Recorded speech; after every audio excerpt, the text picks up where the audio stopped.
great article by Kelly Vlahos in the Quincy Institute for Responsible Statecraft. It's running as Yeah. a spotlight today on antiwar.com.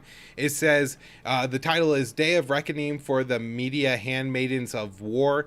And Kelly goes through in the past 20 years. And of course, this thing isn't an entire book. Well, it'd probably be a series of books. So she can't hit on everyone. But she does highlight just some of the more egregious things that have happened in the media over the past 20 years that have allowed this perpetual war to happen, including, she starts off with this thing from December 2011 where it's Diane Rehm and David Ignatius, and they're talking, and they basically admit that they really, really botched the whole weapons of mass destruction thing. But it's absolutely insane, Will, that this was 10 years ago now, where we've had the lies of Russiagate, the Syrian chemical weapons attacks, lies about Iran's nuclear program, conflation of the Taliban and Al-Qaeda, constantly from the mainstream media. It seems that they've actually learned nothing, or if they did learn anything from the lead up to, the Iraq war, is that, hey, if you want to make a lot of money, it might cost the lives of some Iraqis, but if you go along with the government narrative and push this war, the ratings are going to be really good. The advertising dollars from the military-industrial complex are going to be really good. And then we're going to set up little deals where, the think tanks funded by the military-industrial complex, those people will sign deals with the networks to come on and be the talking heads and everything like that. And so one of the things that she brings up pretty early on, that this is so long ago, Will, that this name, the first one, Phil Donahue, he's kind of before my time. But apparently he was an anti-war voice within the mainstream media and lost his job in the lead up to the Iraq war because he opposed it. They apparently replaced his show, Kelly says, with Countdown Iraq, hosted by Lester Holt. And so this was, went from being one of the only, I don't even know if he was an anti-war voice, but, war skeptical voice in the mainstream media to being replaced with a show that was Countdown to the Great War because it's going to help our ratings. That is, one thing maybe we could take a second here, Will. I'm curious if you remember the lead up to the Iraq war. And Scott Horn has talked a little bit about this with the Waco thing, where basically you get impatient waiting for it to happen. It was just day after day of this exciting thing, to me as a kid, this just exciting thing that was going to happen, and it wasn't coming, and I just wanted it to be over with. So not only would it happen, but then things would go back, no more interruption by Power Rangers for a breaking news update about Iraq or anything. Right. Yeah, it just builds up such anticipation. Yeah, there's something real nefarious about that. Also, she points out that Jesse Ventura, who is somebody I'm more familiar with, was fired from his MSNBC show. And then there was a name on here she brought up that I wasn't familiar with. It was Alicia Banfield, who actually was reporting for NBC on 9/11. But when she came out against the war, she says that she was banished.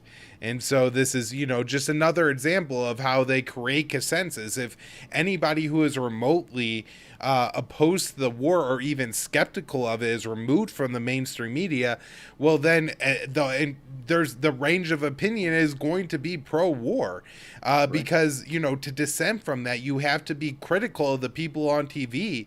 And it's hard to be critical of the people on TV because a lot of people will look at you like you're crazy. Will, how dare you say that the Iraqis don't have WMDs? How do you know? Because the general on TV said so.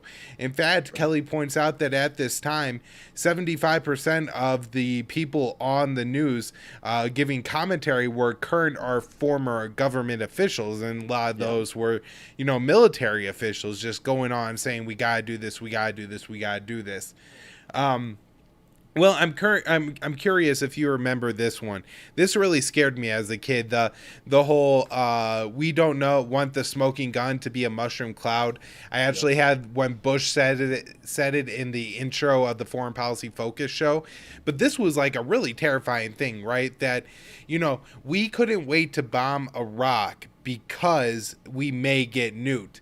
And honestly, you know, just to show how, I think indoctrinated I was with this fear, but I think it was just a part of the propaganda.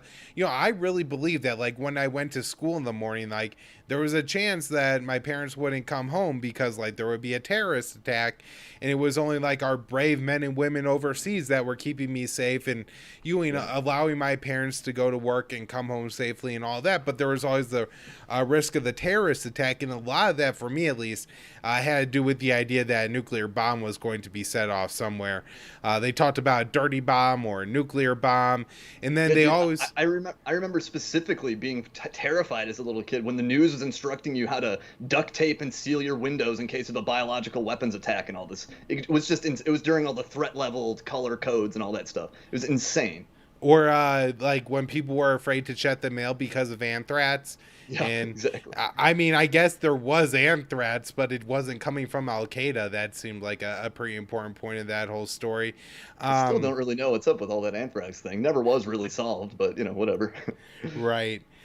Let's see. There's the other quote that really got me was the axis of evil. And it was just, it painted such this black and white, you know, hat picture. And of course, like, remember, I'm 13 years old, and so I really don't have my brain can't critically think enough about this at this time, and I'm just kind of absorbing whatever the propaganda put out in front of me is. And that was another one that I really bought into. There is some quotes in here from Matt Taibbi that are really important, explaining that one of the things that happened in Iraq and Afghanistan is that the media was embedded with the military rather than being in Iraq and Afghanistan, right? Yeah. They were there with the military. That means they talked to the people that the military set them up to talk to. You know, you probably, the other side is probably more skeptical of you, like the Taliban, if you know, you're teaming up with the Americans and stuff like that. So I have to guess that, you know, that really did, and Taibbi says it basically ensured that only American perspective of the war was ever given. And you know, I'm sure there's all kinds of other, like, biased reasons within the military that they didn't really show the perspective of the Iraqis and Afghans. But at the same time, you know, I'm sure just, like, kind of it's very easy to go along with it if you're just, you know, with those soldiers. Like, they probably become your friends. I'm sure, like, you're experiencing some of the same PTSD that the soldiers are with the level of danger that you're in. You're in a war zone. Even if you're on the base, you're maybe not going out on some of the more dangerous missions. You know, it's still nerve-wracking, and the guys keeping you safe are the people you're reporting on. So, like, right. You may have, like, you know, some real incentive to not say anything bad about them. Then one more, like, thing in this article, Will, that I thought was really important. She brings up the stories of Jessica Lynch and Pat Tillman, which I remember as a kid being very impactful on me. And I didn't even realize till I was an adult that Pat Tillman was killed by friendly fire. He was not killed by the Taliban. Correct. Yeah, he was killed by a fellow U.S. soldier. I was just reading about that like a month ago. That's funny. Yeah, so you know, in the dark sense of the word, because, you know, the Pentagon, we care about the troops, we care about the troops, we care about the troops, and here you have a troop that was killed again by friendly fire, and they knowingly propagandized his death, allowed it to be, you know, put out that he was, like, died in some heroic thing, saving people. Man. Yeah, from the Taliban and everything. Yeah, that's another. People might not know that Pat Tillman was an NFL player who decided to go fight in the war. That's right. Yeah, pro football player. Yeah. So I don't know if you had anything else on all this, Will, but I just thought it was one of the most important parts is how our media has been so responsible for allowing this to continue for so long. Yeah, I mean, I think it makes sense why this stuff continues, considering who they keep hiring as their pundits. I mean, look at who's working at MSNBC right now. John Brennan is one of their pundits, the former director of the CIA. James Clapper is also employed as, I think, at CNN as an analyst. So, you know, it kind of makes sense why the media keeps repeating all these same errors over and over again, because all the same people, they keep relying on them. You know, they never, the people who get it completely wrong, and someone like Clapper who directly lied to Congress and the American people about, you know, the level of NSA spying, like, that stuff just doesn't affect their career. You know, they get a slot on TV, whereas, you know, someone like Phil Donahue, if he's even a little bit skeptical, he's purged. And so I think it makes sense why this kind of stuff goes on. And yes, the post 9/11 reporting was just crazy.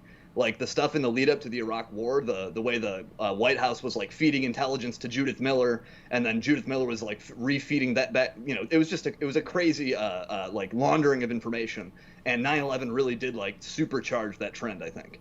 Yeah. Yeah, there's so much in the past 20 years, and one of the things that we are working on is a heroes and villains, using those words like kind of tongue-in-cheek, of the Afghan war. I know that some of the people that I did in the heroes episode probably don't like being called heroes, so I didn't put it in there. But, you know, you gotta say heroes and villains because it goes well together. And in that, I do want to, and I'm going to start capturing the next couple weeks a lot of the people most responsible for all of this, and I think that's going to be really important, although I don't think we'll ever be able to capture everybody. Yeah, you know, too damn many. As much as there's been like real blows to like, you know, the field of journalism, there's been major losses of freedom all over the world, but in the United States, and not to only focus on the domestic repercussions of like these endless wars and everything like that, because, you know, the lives of the people in Afghanistan and Iraq are far worse. Typically that's what we're talking about on the shows, what's happening there. So I did want to take a second to look at this op-ed in The Hill from Christopher Coin, I believe, and he just writes here that the domestic legacy of our global war on terror, and he points to three major things that really were exacerbated in the U.S., and of course that's the mass surveillance from originally the Patriot Act, now the USA Freedom Act, but no matter how you look at it, that plus the FISA courts basically means that we don't have Fourth Amendment protections anymore. The FBI could do sneak and peeks all over the place, and on top of that, they store all of our communications, and I think now they usually have the third-party providers hold it, but they could get their hands on that anytime they want and see what you've been doing and who you've been talking to. And, you know, freedom, especially with all the technology that we have around us and really makes our lives great, is also somewhat of a double-edged sword because of the dangers of government and being able to use that information against us. He also talks about the second domestic legacy of the war on terror is the militarization of domestic police forces. According to one estimate, since 9/11, the Department of Defense has transferred $1.6 billion worth of equipment to law enforcement agencies for items like mine-resistant vehicles, machine guns, grenade launchers, and military aircraft. Will, I mean, we could talk about the absurdity of this all day long. One of the examples I remember is that somehow the Los Angeles school system, their police ended up with grenade launchers. When I lived and worked in New Hampshire, Dover, New Hampshire, a town of tens of thousands of people at the most, peaceful little place where the biggest news for years was an arson that happened. I worked in the building where underneath in the parking garage, they had a Bearcat, like a big armored vehicle. You know, and they would usually just take it out and wax it and show it off at like the events in the town and stuff like that. But you know, these things are all over the place. And the last thing that he captures, and I don't think this is maybe the biggest result of the war on terror, but isn't something that I've ever heard talked about before as being a result of the war on terror. And he makes a good argument here, and that is the civil asset forfeiture program, which again existed before, and I think does have some of its like roots in like breaking up criminal enterprise and stuff like that. But over the terror war, they've really been able to exacerbate this because, you know, organized crime essentially became, you know, like kind of a terrorism investigation type thing too. So there's a lot of that. Of course, there's something that we talk about in the show a lot more too, which is like manufacturing all these terrorism cases and how that's like now built into this problem where they're using it to manufacture like the plot against Gretchen Whitmer and stuff like that.